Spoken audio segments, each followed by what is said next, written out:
Cindy Famero won Parent of the Year award at the 43rd annual ceremony for Oklahoma Council for Indian Education. It's really surprising. I didn't even know I was nominated until I got an email that said I had received Parent of the Year from the Oklahoma Council on Indian Education.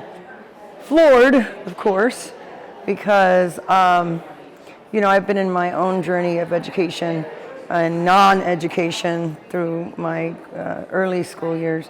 So it was really an honor. I can only say that it's hard work, it's dedication, it's commitment, it's sustainability. She said reading the letter of nomination from Kelly Berry was a big deal to her. I know Kelly Berry. He used to work at the Comanche Nation, and he was the most humble, smart guy in the world, kind, gentle, and we sure hated to see him leave the Comanche Nation. He went on to bigger and better things, but his kind words, 2 pages worth on the nominating letter, was really shocking to me because you never know who you influence. You never know what your path is shown to other people.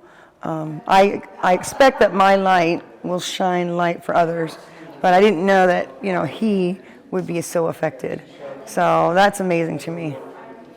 Famero is the president of Cameron University NASA, vice chair for State Chapter Missing and Murdered People, director and founder of Warrior Woman Society, founding member of Comanche Academy, founding member of Indigenous Peoples Day of Lawton, and Comanche County Woman of the Year in 2019. And I am dedicated to the pursuit of education for all Indigenous people.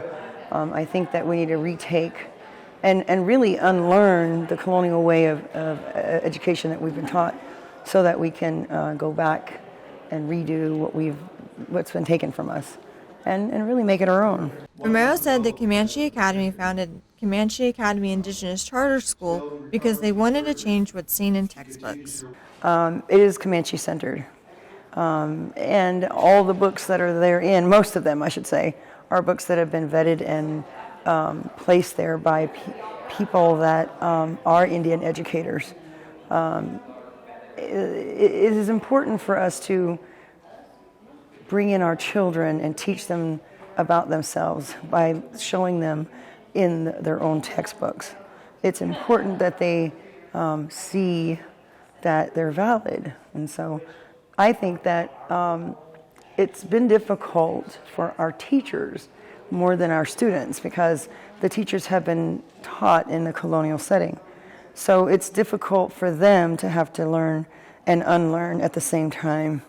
So my hat's off to them, right? But we just need to come together and make sure that we can all work together to make sure that the Indian education that we have today is that, not just given to us. It is who we are. At home, Famero said it's hectic and chaotic with 7 children and 2 dogs. However, she said the family is working hard in educational pursuits. Children will be what you are, right? And you will be what your friends are. And we, as educators, and when I say educator, I mean I educate on spirit, on the wellness of the spirit. I educate on how I got my wellness from the generational traumas that we've endured. Every single one of these people here have been affected by generational trauma. And when I spoke about it, I didn't, I kind of, do I want to say those hard things? Because nobody's really talking about those hard things. But in reality, everybody's affected by them. So we cannot say that and feel it, or we can feel it and say that we're affected by generational trauma. And I think that when I talk to my family, to my children, to the community, I talk about how we can get well through those traumas. And then everything else comes into place. Then you can be organized in school, you can be organized in your skill set, you can be organized in managing your time, you can be organized in your home, you can organize your money. You can do all that if your trauma has been recognized, if your trauma has been worked on, if you're working on your trauma. Lots of people don't do that. They get educations, but they're still traumatized. And so I say we do it all together, and it's easier that way. Famero currently works with women around wellness. Around healing, around traumas, around domestic violence, around loss of their children, around loss of their parents. You know, it's affecting us in so many ways. You know, the highest incarceration level we have is here in Oklahoma. We make up that population. The highest missing and murdered Indigenous persons, we make up that population. The highest rate.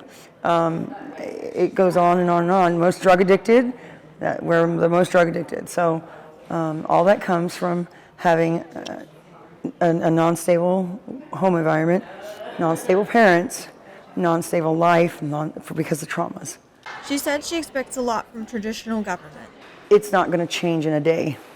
So what I do is I maintain my integrity by being who I am and what I've learned to be as a sacred woman, a sacred Native woman.